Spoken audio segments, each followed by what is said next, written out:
Varicose veins తో బాధపడుతున్నారా? దసరా సందర్భంగా ఉచిత కన్సల్టేషన్, సర్జరీపై 20% వరకు డిస్కౌంట్. నమస్కారం. సుమన్ టీవీ ప్రేక్షకులందరికీ కార్తీక మాస శుభాకాంక్షలు. ప్రతి సంవత్సరం లాగానే ఈ సంవత్సరం కూడా కార్తీక పురాణం వినబోతున్నాం. కార్తీక సమో మాసః అంటారు. కార్తీక మాసానికి సమానమైన మాసము ఇంకొకటి లేదు. అయితే మనం భగవద్గీతలో వింటుంటాం మనం మాసాన మార్గశీర్షోహం అని చెప్పాడు కృష్ణుడు. భగవంతుడే తాను స్వయంగా మార్గశీర్ష మాసాన్ని అని చెప్పినప్పటికీ కూడా మార్గశీర్షానికి ముందున్నటువంటి కార్తీక మాసాన్ని మించిన మాసం ఇంకొకటి లేదని శాస్త్రోక్తి, ఆర్యోక్తి, పురాణోక్తి కూడా. మామూలుగా మనకి ప్రతి పండుగ ఓ పండుగ ఒకరోజు ఉంటుంది, ఓ పండుగ హాఫ్ డే చేసుకునే పండుగలు కూడా కొన్ని ఉన్నాయి, పొద్దు నుంచి మధ్యాహ్నం దాకా. ఒకరోజు పండుగలు, 3 రోజుల పండుగలు, 10 రోజుల పండుగ కూడా చేసుకున్నాం మనం. అయితే ప్రతిరోజు పండుగగా ఉండేటువంటి ఈ కార్తీక మాసము అత్యంత విశేషమైనది, అత్యంత ఫలప్రదమైన మాసం. ప్రత్యేకంగా ఈ రోజు అని లేదు, ఏ రోజు కుదిరినా సరే కార్తీకంలో చెప్పబడిన ఏ ఒక క్రియనైనా సరే, స్నానము, జపము, తపము, దానము, దీపారాధనము, దేవాలయ సందర్శనము, ఏది చేసినా సరే విశేషమైన ఫలితాన్ని ఇస్తుంది, తిథులతోటి సంబంధం లేకుండా. అయితే ఈ నెలంతా కూడా కార్తీకానికి ప్రత్యేకంగా చెప్పబడింది కార్తీక స్నానాలు. దీనికి ముందున్న మాసంలో మనం ఆశ్వేజ మాసంలో అమ్మవారి కోసం కూడా విశేషమైన అర్చనలు చేసాం. ప్రత్యేకించి ఆశ్వేజ కార్తీక మాసాలు శరదృతువులోవి. శరదృతువు తాలూకు మలి భాగంలో మనకి కార్తీకం వస్తుంది. ఈ శరదృతువు బలిసేసరికి, అంటే ఒక 10 నెల రోజులు గడిచి 2వ నెలలో ప్రవేశించేసరికల్లా సూర్యుడి వెచ్చదనం తగ్గిపోవటం మొదలుపెడుతుంది. పగళ్ళు చిన్నవి, రాత్రులు పెద్దవి అవుతాయి. సూర్యాగమనం ఆలస్యం అవుతుంది, సూర్యాస్తమయం తొందరగా అయిపోతుంది. ఇక్కడి నుంచే గమనించండి, చలి పెరుగుతుంది, ఎండవేళలు తగ్గిపోతే గ్రీష్మ తాపం కూడా తక్కువగా ఉంటుంది. శరదృతువులో వెన్నెల ప్రత్యేకమైనది, చంద్రుడు ఎక్కువ చల్లగా ఉంటాడు, శీతాకాలపు గాలి కూడా కలుపుకొని, కానీ సూర్యుడు తగ్గిపోతాడు. ఈ సూర్యుడు తక్కువగా ఉండే కాలంలో జీవుల కంటే మనలాంటి మానవులకి శరీరానికి వెచ్చదనం తగ్గిపోతుంది. ఎప్పుడైతే ఈ లోపల ఉండవలసినటువంటి దానికి సరిపడా వేడి లేకపోయేసరికల్లా రకరకాల అనారోగ్యాలు చుట్టుముట్టేస్తాయి. ఆ వేడిని పెంచుకోవటం కోసం ఈ కాలంలో ప్రత్యేకంగా శాస్త్రవచనంగా స్నానం చేయమని చెప్పారు. అయితే ఈ స్నానం ఎప్పుడు చేయాలి? తెల్లవారుజామున సూర్యోదయానికి ముందు, అది కూడా వాపీకూప తటాకాదుల యందు స్నానము విశేషంగా చెప్పబడింది. అంటే నూతులు, బావులు, తర్వాత చెరువులు, ఎక్కడైనా జలధారలు ప్రవహిస్తున్నటువంటివి జీవనదులలోనూ స్నానం చేస్తే కనుక విశేషమైన ఫలితం లభిస్తుంది అని. దీనికి ముందు ఒక్కరోజునే ముందు జరిగినటువంటి దీపావళి పండగకి ఒక ప్రత్యేకమైన వాక్యం చెప్తారు. తైలే లక్ష్మి జలే గంగా అని. తైలంలో లక్ష్మి, జలంలో గంగా ఉంటాయి అని. అందుకని బాగా దీపాలు వెలిగించుకుంటాం. ఇక్కడి నుంచి ఈ రోజు నుంచి అది పూర్తిగా నిలబడి ఉంటుందన్నమాట. మొత్తం ప్రపంచమంతా వ్యాపించి ఉండేటువంటి జలాలలో గంగా నది ప్రవహిస్తుందట. తీలతోటి చేయబడినటువంటి తైలంలో లక్ష్మీదేవి ఉంటుంది. వీటితో పాటుగా నీటి యందు అగ్ని ఉంటుందని ప్రత్యేకంగా చెప్తారు. అగ్ని ఆరాధన మనం ఎలాగూ చేస్తాం, దీపాలు వెలిగించి. ఈ ముగ్గురిని ఆరాధించేటువంటి ఈ మాసం చాలా విశేషంగా చెప్తారు. ఒక మంచి ప్రత్యేకమైన వాక్యాలు చెప్పబడతాయండి. శివుడు కళ్యాణకారకుడు, మృత్యుభయ నివారణ చేసేవాడు, నిరాడంబరుడు, అసుతోషుడు, అభయంకరుడు. ఆయన అనుగ్రహించే మాసం ఇది. అలాగే తన పాలనాదక్షిణతోటి జీవులని రక్షించేవాడు, వ్యాపనశీలుడు, జగన్నియామకుడు అయినటువంటి మహావిష్ణువు ఈ మాసంలో దామోదరుడుగా పిలువబడతాడు. మనం శివుడి కోసమే రకరకాల రుద్రాభిషేకాలు చేస్తాం, ఏకాదశి రుద్రం చేస్తాం, ఏకరుద్రం చేస్తాం. శివాభిషేకం విశేషంగా చేయబడుతుంది. శివాలయాలన్ని చోట్ల అర్చనలు చేయబడతాయి. కానీ కార్తీక దామోదర ప్రీత్యర్థం అన్న వాక్యంతోటే పూజా ప్రారంభం జరుగుతుంది. అనుగ్రహించే పరమేశ్వరుడు మనకి ప్రత్యక్షమవుతున్న సమయంలో జగన్నియామకుడైనటువంటి విష్ణువుని తలచే శివుని పూజించాలని ఈ మాసంలో ప్రత్యేకంగా చెప్తారు. శివకేశవులిద్దరూ ఒకేసారిగా పూజింపబడేటువంటి ఈ ప్రత్యేక మాసంలో ఏ చిన్న పూజ, తపము, జపము, ఉపవాసము, స్నానము విశేషమైన ఫలితాన్ని ఇస్తాయి.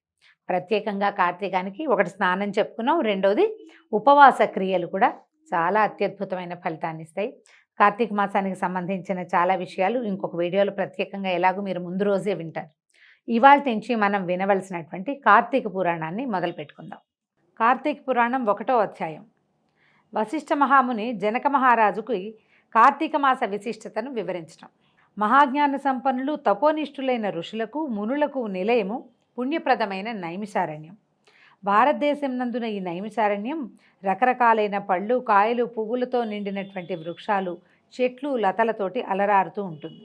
ఈ అరణ్యంలో నివసించే చిలుకలు, గోరువంకలు, చక్రవాకాలు, హంసలు, మయూరాలు వాటి విన్యాసాలతో మనసుకి ఎంతో ఆహ్లాదాన్ని కలిగిస్తూ ఉంటాయి. దానికి తోడు సహజ వైరం కలిగినటువంటి పశుపక్ష్యాది మృగాలు కూడా సహజ వైరాన్ని వదిలిపెట్టి పరస్పరం స్నేహాదరాలతోటి కలిసిమెలిసి తిరుగాడుతూ కనిపిస్తాయి. అవడానికి అరణ్యమే అయినా యజ్ఞయాగాది క్రతువులతోనూ, పురాణ ఇతిహాసాది ప్రవచనాలతోనూ, వేదాంగాది చర్చలతోనూ నిండి పరమ పవిత్రమై భూలోకంలోని స్వర్గమేమో అనిపిస్తుంది. నైమిషారణ్యం ఇప్పటికీ స్వర్గంలాగానే అనిపిస్తుంది. చాలా సహజంగా ప్రకృతికి దగ్గరగా జీవించాలనుకునే వాళ్ళు నైమిషారణ్యాన్ని తప్పకుండా ఒకసారి జీవితంలో చూడాలని చెప్తారు. అంతటి మహోన్నతమైన ఋషివాటికలో సుప్రసిద్ధుడైన వాడు సూత మహాముని. సూత మహర్షి వేదాంగ విజ్ఞాన ఘనుడు, పురాణేతిహాస ప్రవచనకర్త, భూత భవిష్యద్వర్తమానాలు తెలిసినటువంటి మహాజ్ఞాని. తనకు కలిగినటువంటి మధుర వచో సామర్థ్యంతో వేద ధర్మాలను, వేద జ్ఞానాన్ని సవిస్తరంగా వివరించి చెప్పగలిగిన మహామేధావి. సాక్షాత్తు భగత్స్వరూపుడైనటువంటి మహాముని వలనే ఈ నైమిషారణ్యం పరమ పవిత్రమై, సకల విజ్ఞాన క్షేత్రమై, మానవ ధర్మ ప్రబోధకమై ప్రకాశిస్తోంది. మనం ప్రతి వ్రతకథలోనూ చాలా వ్యవహారాలు అంటే చిన్న పొన్న అన్ని వ్రతాల్లోనూ కూడా సూత మహాముని ప్రస్తావన లేకుండా ఏ వ్రత కథ కనిపించదు మనకి. సూతుడు ప్రవచనకర్తే కాదు, ఏ విషయాన్ని అడిగినా సరే సాకల్యంగా ఇది ఫలానా వాళ్ళతో చెప్తున్నప్పుడు నేను విన్నాను, వాళ్ళెవరో నాకు చెప్పారు, అది మీకు చెప్తానంటాడు. అంటే మహాముని అయినా మనకి ఎట్లాంటి ప్రబోధన చేస్తున్నారంటే, ఎవరైనా ఏదైనా చెప్తే శ్రద్ధగా వినయంతో వినాలి, ఆ విన్న విషయాన్ని ఇంకొకళ్ళకి తెలియచేయాలి. ఆ రకంగానే విజ్ఞానం ప్రపంచమంతటా వెళ్తుందని మనకి సూత మహాముని తన యొక్క ప్రజ్ఞతోటి తెలియజేస్తాడు. మనం సూతుడు చెప్పేసుకుని ఆయన వదిలిపెట్టేయకూడదు. ఈ సూత మహాముని సంగతి విని వదిలిపెట్టేయకూడదు. మనం ఎందుకు ఈయన పదే కనిపిస్తారు అని కనుక ఆలోచిస్తే, ఏదైనా ఒక మంచి విషయం తెలుసుకుంటే దాన్ని స్వకపోల కల్పితంగా చేయకూడదు. నాకే తెలుసని కానీ, లేదా మనకి తెలిసిన మరి 4 ముక్కలు కలపటం కానీ చేయకుండా యథాతథంగా ఎలా విన్నామో అలాగే ప్రపంచానికి తెలియచెప్పాలి. ఒకానొక నాడు నైమిషారణ్యంలోని ఋషులంతా సూత మహర్షి దగ్గరకు వచ్చారు. ఆయన వారందరినీ గౌరవించి కూర్చోబెట్టి అందరూ ఒకేసారి వచ్చారు ఏమిటని విషయం ప్రశ్నిస్తే, వారిలో ఒకరు ఋషులందరిలోకి నాయకుడైనటువంటి శౌనకుడు నమస్కరించి, మీ కారణంగానే మేమంతా సమస్త వేద విజ్ఞాన సంపన్నులమై, కర్మధర్మ ఆచరణ ప్రవర్తకులమై, యజ్ఞయాగాది జపతపోనిష్ఠులమై వృద్ధి పొందుతున్నాము. మీ చేత కార్తీక మాస మహాత్మ్యమును చెప్పించుకుని వినాలని భావిస్తున్నాం. అంటే కార్తీకం సమీపంలోకి వచ్చింది. ఈ మాస విశిష్టతని తెలుసుకుంటే ఇక్కడున్న ఋషులందరూ కూడా తలా ఒక చోటికి వాళ్ళు వెళ్ళిన ప్రతి చోట దాన్ని ప్రచారం చేయటం కోసం, కేవలం లోక కళ్యాణం కోసం మాత్రమే వాళ్ళు కనుక్కుని సొంతంగా తెలుసుకోవటం, ఎలా విన్నారో అలా ఇంకొకళ్ళకి తెలియజేస్తారు. కార్తీక మాసము హరిహరులిద్దరికీ పరమ ప్రీతికరమైంది. ఈ మాసంలోని 30 రోజులు పరమ పవిత్రమైన పర్వదినాలే. ఈ మాసంలో చేసిన స్నాన జప తప దానాలకు అపారమైన ఫలసిద్ధి లభిస్తుందని విన్నాము. అంతటి విశిష్టమైన కార్తీక మాస వైభవానంతటిని సమస్త విశేషాలతోటి సవివరంగా వినిపించి మమ్మల్ని కృతార్థుల్ని చేయవలసిందని ఋషులందరూ సూత మహామునిని ప్రార్థించారు. సూతుడిలా చెప్పారట, మునిజన శ్రేష్ఠులారా, మీ కోరిక పరమ ఆమోదకరము. మీరన్నట్టే కార్తీక మాసము అత్యంత పుణ్యప్రదమైనది. ఈ మాసం కేవలం హరిహరులకు మాత్రమే కాదు, సమస్త దేవతలకి కూడా ప్రీతిపాత్రమైనది. ప్రతి మాసంలో ఏదో ఒక రోజు పర్వదినం ఉంటుంది, కానీ కార్తీకంలో నెల రోజులు పర్వదినాలే. ఈ మాసం ధర్మకార్యాచరణలకు నియమనిష్టలకు నిలయం. ఈ కార్తీక మహాత్మ్యం విన్నవారికి పుణ్యగతులు లభిస్తాయి. ఈ మాసంలో కర్మసాక్షి అయిన సూర్యభగవానుడు తులారాశిలో సంచరిస్తాడు.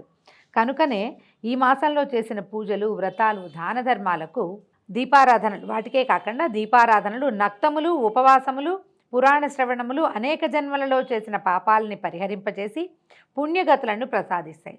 ఇప్పుడు నక్తము, ఉపవాసము 2 వేరువేరు పదాలు వచ్చినాయి. ఉపవాసం అంటే మనకు తెలుసు, ఒక పొద్దు ఉంటాం, పగలు ఉపవాసం ఉండి రాత్రి భోజనము, లేదా పగలే భోజనం చేసి రాత్రి ఉపవాసం ఉంటాం. మనం శనివారాలు, గురువారాలు చేసినట్టుగా. కార్తీక నక్తాలు చాలా విశేషమైనవండి. పగలు ఉపవాసం ఉండటం మొత్తం అసలు ఇంకా ఏమీ లేదు. ఏదైనా ఫలహారం తీసుకోవడం లాంటివి కూడా లేదు. అసలు నిర్జలోపవాసం కూడా చేస్తారు చాలా చోట్ల. మంచినీరు కూడా తీసుకోరు. పొద్దున స్నానం చేయటము, తర్వాత జపతపాదులు నిర్వహించుకోవటము, సంధ్యావందనం చేసేవాళ్ళు అది, లేదా పూజా విధానం చేసుకునేవాళ్ళు. ఎక్కువగా మాట్లాడకూడదు, పోట్లాడకూడదు, అబద్ధాలు చెప్పకూడదు. నక్తాలు ఉండే వాళ్ళ ప్రత్యేకత ఇదే అన్నమాట. సాయంకాలం ఇలా సూర్యాస్తమయం అవ్వగానే చుక్కలు చూడంగానే భోజనం చేస్తారు. మళ్ళీ దీపం పెట్టుకోవటం, పూజ చేసుకోవటం యథావిధిగా చేయటము. చీకటి పడంగానే భోజనం చేయటాన్ని ఈ నక్తాలు అంటారు. మొత్తం కార్తీక మాసం అంతా కూడా ఇంకా తిథి నియమాలు అవి ఏమీ లేవు. వాళ్ళకి అంతకుముందు ఏమైనా ఉపవాస నియమాలు ఉన్నా ఈ కార్తీకంలో ఇంకా ఆ నియమం పెట్టుకోరనమాట. కార్తీక నక్తాలు అనేది ఒక ప్రత్యేకమైన విధి. ఇలా నక్తాలు చేయబడే మాసం ఇంకొకటి లేదు. కుదిరితే చేయగలిగిన వాళ్ళు, ఓపికమంతులు, బీపీలు షుగర్లు అలాంటివి ఏవి లేని వాళ్ళు, అంటే హెల్త్ ప్రాబ్లమ్స్ లేని వాళ్ళు, పసిపిల్లల తల్లులు, గర్భవతులు కానివారు చేయొచ్చు మనకి ఓపిక ఉంటే కనుక. అయితే అభీష్ట సిద్ధి సిద్ధించి లభించి జీవితం సుఖమయంగా సాగుతుంది. ఇహపరాలలో ఉత్తములుగా వర్ధిల్లుతారు. మానవ శ్రేయోభిలాషలై తరించే మీకు ఈ పురాణాన్ని వినిపించడం వల్ల నేను ఉత్తమ గతిని పొందుతాను అని చెప్పాడు. ఇప్పుడు చెప్తున్నారనమాట. ఈ కార్తీక పురాణాన్ని గురించి స్కాంద పురాణంలో చెప్పబడింది. దీన్ని మొట్టమొదట పరమేశ్వరుడు పార్వతీదేవికి, శ్రీమన్నారాయణుడు మహాలక్ష్మీదేవికి, చతుర్ముఖుడు నారద మహర్షికి, అంటే బ్రహ్మదేవుడు నారద మహర్షికి, నారదుడు వశిష్ఠ మహర్షికి, వశిష్ఠుడు జనక మహారాజుకి వివరంగా చెప్పారు. వశిష్ఠుని దయ వలననే ఈ కార్తీక మాస మహాత్మ్యాన్ని వినే అదృష్టం నాకు కూడా కలిగింది. నేను విన్న ఆ విశిష్టమైన పురాణాన్ని మీకు కూడా వినిపిస్తాను. సావధాన మనస్కులుగా విని తరించండి అన్నారు. ఒకనాటి పవిత్ర దినాన వశిష్ఠ మహర్షి మిథిలా నగరానికి వచ్చి జనక మహారాజు దగ్గరికి వెళ్ళాడు. రాజర్షి అయిన జనకుడు వశిష్ఠ మహర్షికి సగౌరవంగా సముచిత మర్యాదలు చేసి, ఏం కావాలి, ఏ కారణంతో మీరు ఇక్కడికి వచ్చేశారు స్వామి అని కనుక్కున్నాడనమాట. కనుక్కుంటే వశిష్ఠ మహాముని ఏం చెప్పారంటే, సిద్ధాశ్రమంలో యాగం చేయాలని సంకల్పించాను, యాగానికి నీ సహాయం అడుగుదామని వచ్చానన్నాడు. దానికి జనకరాజర్షి ఏమన్నారంటే, మీ యాగానికి కావలసిన ధనాన్ని, అనేక విధాలైన సంభారాల్ని అన్నిటినీ మీ కోరికను అనుసరించి నేను మీకు సమర్పిస్తాను. నాకు నా సంపదలకి అంతకుమించి ప్రయోజనం ఏమీ లేదు. ఇక్కడ ఇంకొక వాక్యం మనం తెలుసుకోవాలి.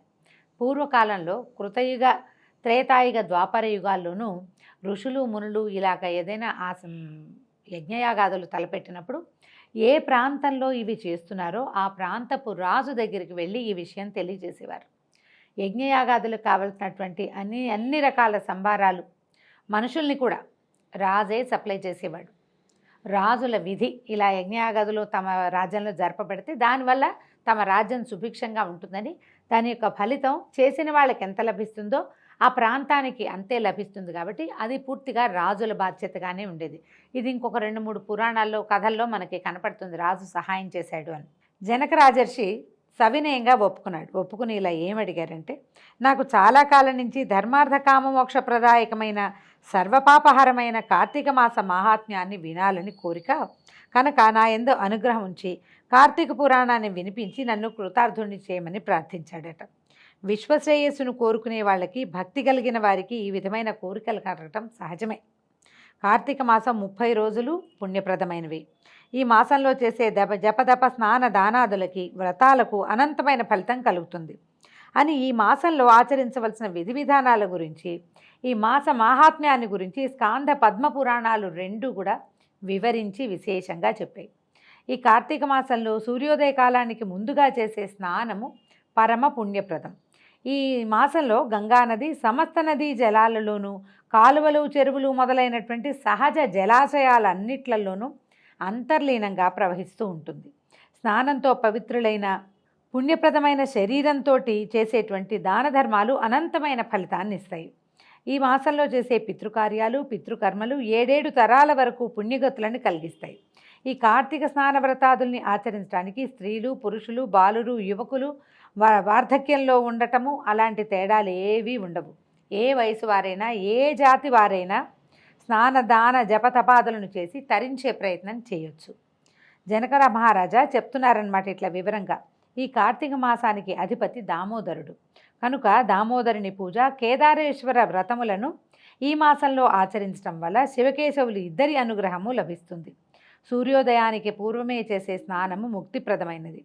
మనం కార్తీకంలో చేయవలసిన దాన ధర్మాలు, సంధ్యావందనాది నిత్యకర్మలు, తర్పణాలు, దీపారాధనలు, దీపదానాలు, వనభోజనలు, సమారాధనలు, సోమవార వ్రతాలు, కార్తీక పౌర్ణమి నోములు ఇవన్నీ కేవలం పుణ్యాన్ని ప్రసాదించడానికి మాత్రమే కాక శరీరానికి తేజస్సును, శక్తిని, మేధస్సును, మనసుకి శాంతిని, స్థిరత్వాన్ని, స్థిమితాన్ని, సంపదలని కూడా కలిగిస్తాయి.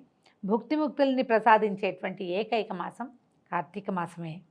ఈ కార్తీకంలో ఏకభుక్తం ఇంతకుముందు మనం చెప్పుకున్నది ఉదయం భోజనం చేసి ఉండటం, పగలు మధ్యాహ్నం లంచ్ చేసేసి ఉండటం అన్నమాట. తర్వాత నక్తం, ఉదయం అంతా ఉపవాసం ఉండి సాయంత్రం నక్షత్ర దర్శనం అయిన తర్వాత భోజనం చేయటం. సోమవారాలు, పౌర్ణమి, ఏకాదశులు మొదలైన రోజుల్లో చేసేటువంటి ఉపవాసాలు మోక్షప్రదాలు. పూర్తిగా ఉపవాసం చేస్తూ సంధ్యా సమయంలో తీర్థప్రసాదాలు స్వీకరించడం, ఆ ఉపవాసం చేయటం అనేవి పుణ్యముక్తి ప్రదాలు. అంటే కేవలము భగవంతుడికి నివేదన చేసిన పదార్థాన్ని మాత్రమే, నైవేద్యం ఏదైతే పెట్టామో అది ప్రసాదాన్ని మాత్రమే స్వీకరించడం. నివేదన చేయని ఏ పదార్థాన్ని ఎవరింట్లోనూ తీసుకోకపోవటం కూడా ఒక ఉపవాస లక్షణం. అది కూడా చేయొచ్చు అన్నమాట. వారంతటి వారుగా ఇతరులు పెట్టిన దానినే భుజితంటే మా సొంతంగా వంట చేసుకోకుండా ఎవరైనా పెట్టింది మాత్రమే భుజిస్తూ ఉండటం కూడా ఒక రకమైన ఉపవాసం. తర్వాత నిత్యము జపము, తపము, పురాణ పఠనము లేదా పురాణ శ్రవణము, దీపారాధన చేయటము, క్షేత్ర సందర్శనము మొదలైన వాటన్నిటినీ కూడా భక్తి శ్రద్ధలతో చేయటం ఆయురారోగ్యదాయకమే కాక మోక్షకారకం కూడా. ఈ దీక్షతో కార్తీక సోమవార వ్రతం చేసిన ఫలితం లభిస్తుంది. అంటే ఈ ఉపవాసాలు ఇన్ని విధాలుగా చెప్తున్నారు. పగలు భోజనం చేసి రాత్రి ఉపవాసం ఉండొచ్చు, పగలల్లా ఉపవాసం ఉండి చుక్కలు చూశాక భోజనం చేయొచ్చు. మనం వంట చేసుకోకుండా ఎవరైనా పెట్టింది రోజు భిక్షా స్వీకారం ఇది కూడా చేయొచ్చు. లేదా కేవలం స్వామికి భగవంతుడికి ఏది నివేదన చేస్తామో దాన్ని మాత్రమే చేయొచ్చు.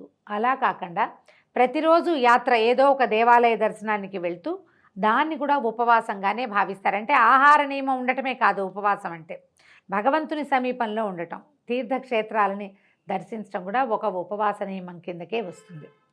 ఈ రకంగా ఏది కుదిరితే అది, ఎవరికి ఏ అవకాశం ఉంటే ఆ అవకాశం ప్రకారం అత్యంత పుణ్యాన్ని కలగజేసేటువంటి సంవత్సరానికి ఒక్కసారి వచ్చే ఈ నెల రోజుల్లో ఏదో ఒక రోజు, అన్ని రోజులు చేయగలిగితే మహత్తరంగా ఉంటుంది. ఒక్కరోజు లేదా కేవలము కొన్ని పర్వదినాలు, 4 సోమవారాలు, 2 ఏకాదశులు, తర్వాత పౌర్ణమి, మధ్యలో నాగుల చవితి ఇలాంటి భగిని హస్త భోజనం ఇలాంటివి పర్వదినాలు కూడా వస్తాయి కదా. ఈ దినాలలో అయినా కూడా కనీసం మనం పొద్దున్నే తెల్లవారుజామునే స్నానం చేయటము, దీపారాధన చేసుకోవటము, దేవాలయంలో దీపం వెలిగించటము, ఇవి కాకుండా దేవాలయంలో వెలిగించేటువంటి ఆకాశ దీప దర్శనం చేయటము, జ్వాలాతోరణం వెలిగిస్తారు, జ్వాలాతోరణ దర్శనం చేయటం, ఏదో ఒక పుణ్యకార్యాన్ని కనుక చేయగలిగితే, ఇంకా దీపం పెట్టుకోవడం, దీపదానం చేయటము, పళ్ళు కూరలు దానం చేయటము, ఆహారాన్ని దానం చేయటము, ఎవరికైనా భోజనాన్ని పెట్టించటము, అట్లాంటిది ఏది చేసినా కూడా అద్భుతమైన ఫలితాన్ని ఇస్తుంది. చాలా మనసుకి సంతోషంగా కూడా ఉంటుంది. స్నానము విశేషమైన నియమం, అది చేయగలిగితే అదృష్టం. అనారోగ్యంతో ఉన్నవాళ్ళు, పెద్దవాళ్ళు, గర్భవతులు, చంటి పిల్లల తల్లులు, ఒక స్నానం చేయగానే వెంటనే జలుబు చేసే లక్షణం ఉన్నవాళ్ళు వీరు చేయలేకపోతారు కదా. కేవలం పర్వదినాల్లో అయినా కూడా ఈ విధిని పాటించి ఈ అత్యంత పుణ్యఫలప్రదం అయినటువంటి కార్తీక మాసాన్ని మన గ్రహ బాధల నుంచి తప్పించుకోవటానికి కానీ, పూర్వజన్మకృతమైనటువంటి రకరకాల కర్మానుభవాల నుంచి తప్పించుకోవటానికి కానీ ఈ మాసాన్ని మనకి అనుగుణంగా ఉపయోగించుకోవాలి భగవత్ సేవతోటి. దీంతో మొదటి రోజు పారాయణ ముగిసింది. మళ్ళీ రేపు ఉదయమే కలుసుకుందాం. నమస్కారం.